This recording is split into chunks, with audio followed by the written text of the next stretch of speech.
Hello students, welcome to my YouTube channel Special Academy. आप सभी का हमारे इस चैनल पर स्वागत है। जैसा कि आप सभी को पता है कि हम HPLT कमीशन की तैयारी कर रहे हैं और HPLT कमीशन के लिए जो भी हमारे इम्पॉर्टेंट क्वेश्चन हैं उनको हम डिस्कस कर रहे हैं। तो स्टार्ट करते हैं हमारा आज का पहला प्रश्न। तो सबसे पहले हमारा प्रश्न है यहाँ पर, राम की शक्ति पूजा की यौगिक प्रक्रिया का स्रोत क्या है। तो इसके लिए जो सही आंसर होगा यहाँ पर वो होगा यहाँ पर नववेदांत। नववेदांत।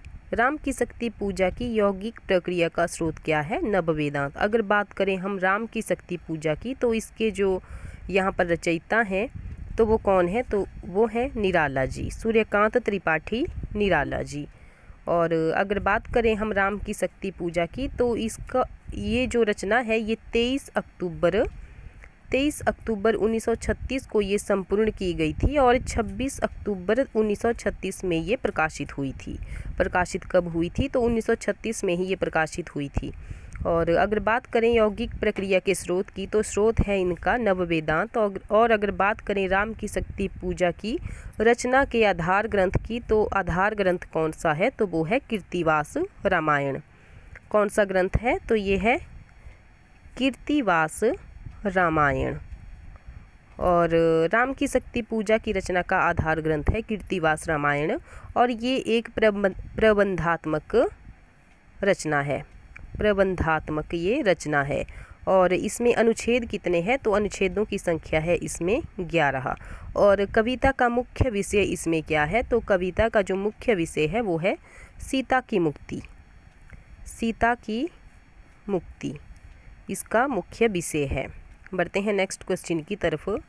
तो नेक्स्ट क्वेश्चन है हमारे पास, इनमें से कौन तार सप्तक के कवि नहीं है? इनमें से कौन है जो तार सप्तक के कवि नहीं है?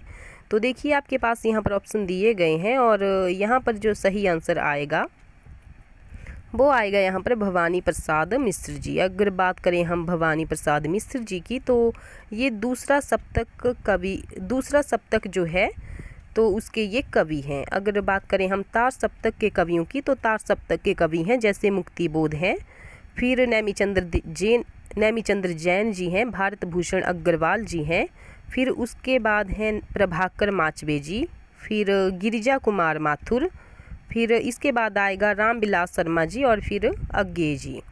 अगर बात करें हम सप्तक परंपरा की तो सप्तक परंपरा का जो प्रकाशन वर्ष है सबसे पहले तार सप्तक आएगा हमारे पास। तो तार सप्तक का जो प्रकाशन वर्ष आएगा वो आएगा 1943। अगर बात करें हम दूसरा तार सप्तक की तो इसका जो प्रकाशन वर्ष है वो है 1951।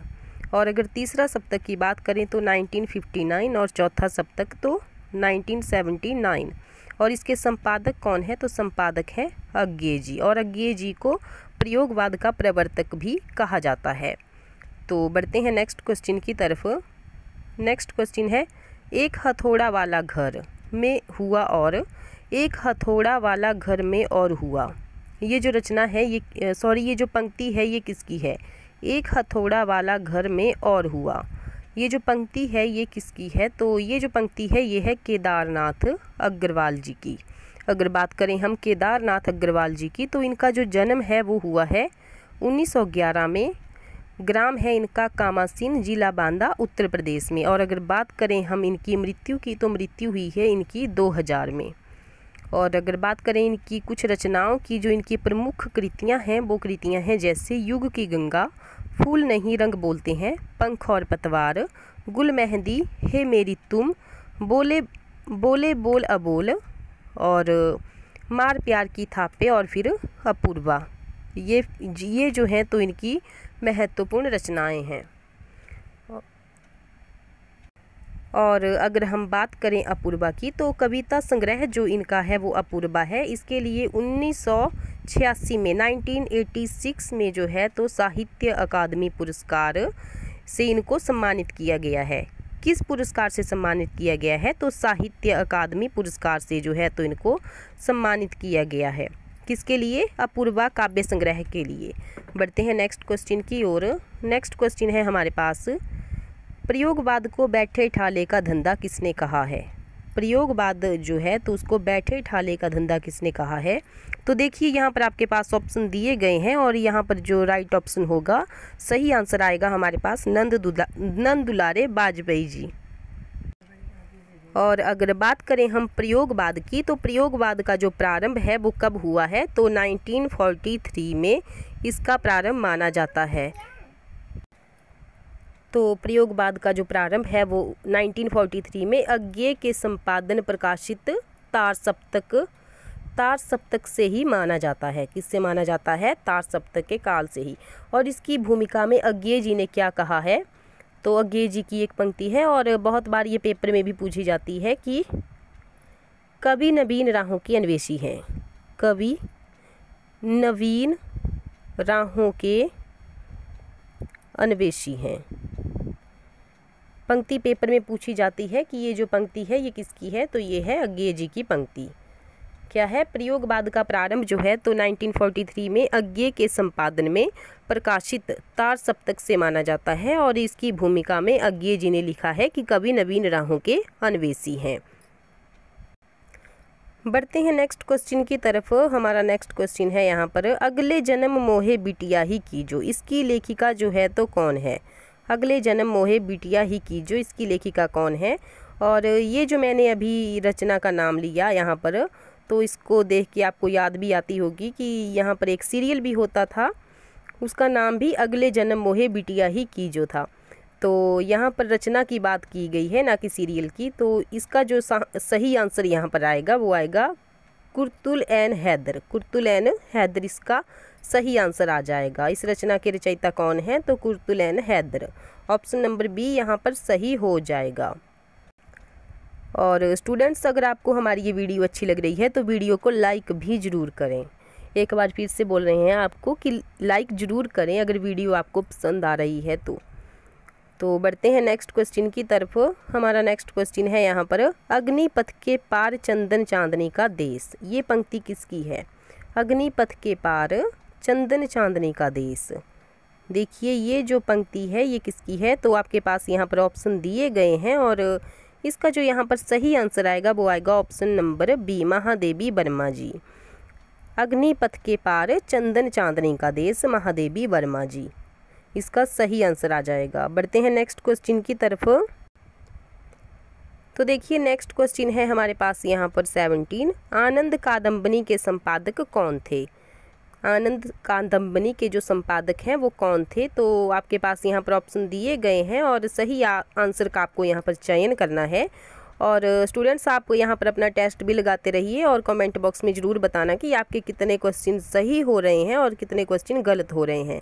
तो देखिए यहाँ पर क्वेश्चन क्या है, आनंद कादम्बनी के जो संपादक हैं वो कौन हैं? तो इसका जो यहाँ पर सही आंसर आएगा वो आएगा option number C, Badri Narayan Chaudhary Premghan ji. और आपको क्या करना है, आपको कमेंट बॉक्स में बताना है कि इसके संपादक कौन है और संपादन इसका जो प्रकाशन वर्ष है वो क्या है, प्रकाशन वर्ष भी आपको बताना है।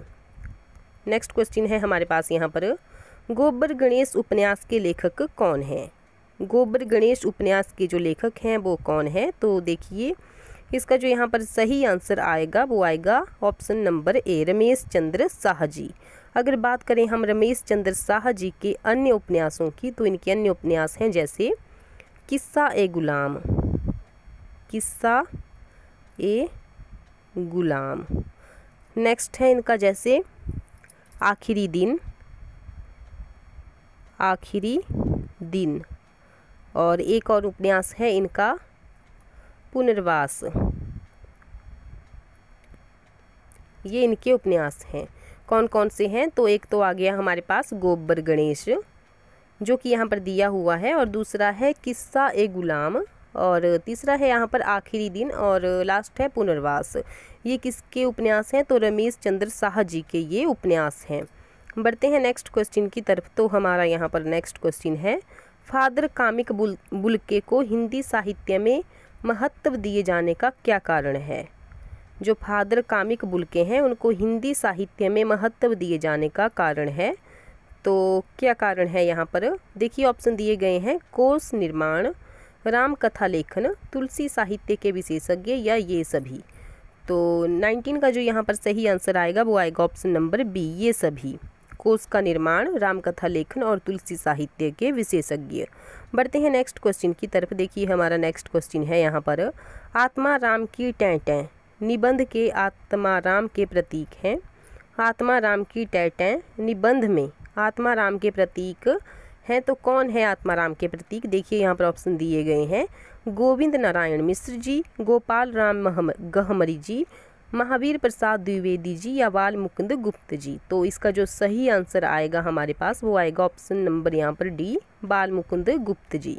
आत्मा राम की टैं निबंध में आत्मा राम के प्रतीक हैं बाल मुकुंद गुप्त जी। बढ़ते हैं नेक्स्ट क्वेश्चन की तरफ। प्रकाशन के अनुसार इन आलोचन ग्रंथों का सही अनुक्रम यहाँ पर हमें बताना है।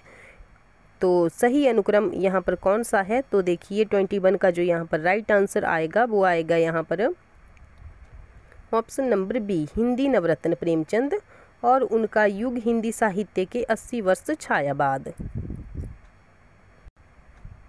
हिंदी नवरत्न प्रेमचंद और उनका युग हिंदी साहित्य के 80 वर्ष और फिर छायावाद, ये प्रकाशन के अनुसार इन आलोचन ग्रंथों का यहाँ पर अनुक्रम दिया गया है। नेक्स्ट है, जन्म के आधार पर इन निबंधकारों का सही अनुक्रम यहाँ पर कौन सा है?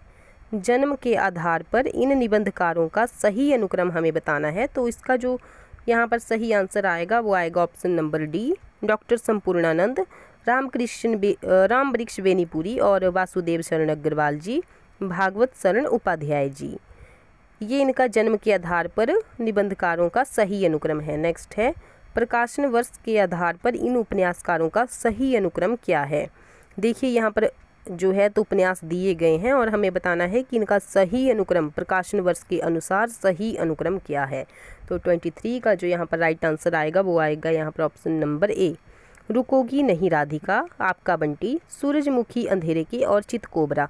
देखिए बहुत बार मैंने आपको इनके बारे में बताया है कि ये जो यहाँ पर रचनाएं या देखिए उपन्यास दिए गए हैं, तो इन उपन्यासकारों के नाम भी आपको बताए हैं और उपन्यासों का जो प्रकाशन वर्ष है वो भी आपको बताया है। तो आपको क्या करना है, कमेंट बॉक्स में मुझे बताना है कि इनका जो प्रकाशन वर्ष और इनके जो उपन्यासकार हैं उनके नाम क्या हैं।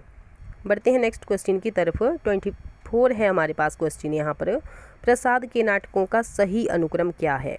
तो प्रसाद के नाटकों का सही अनुक्रम है यहाँ पर राजश्री, विशाख, अजातशत्रु और फिर स्कंदगुप्त। बढ़ते हैं नेक्स्ट क्वेश्चन की तरफ। जैनेन्द्र कुमार के उपन्यासों का सही अनुक्रम कौन सा है? तो सही अनुक्रम है ऑप्शन नंबर बी, सुनीता, त्यागपत्र, कल्याणी और फिर सुखदा। तो स्टूडेंट्स आज की हमारी इस वीडियो में इतना ही। अगर आपको वीडियो अच्छी लगी है तो वीडियो को लाइक, शेयर और सब्सक्राइब ज़रूर करें। मिलते हैं नेक्स्ट वीडियो में। Thank you.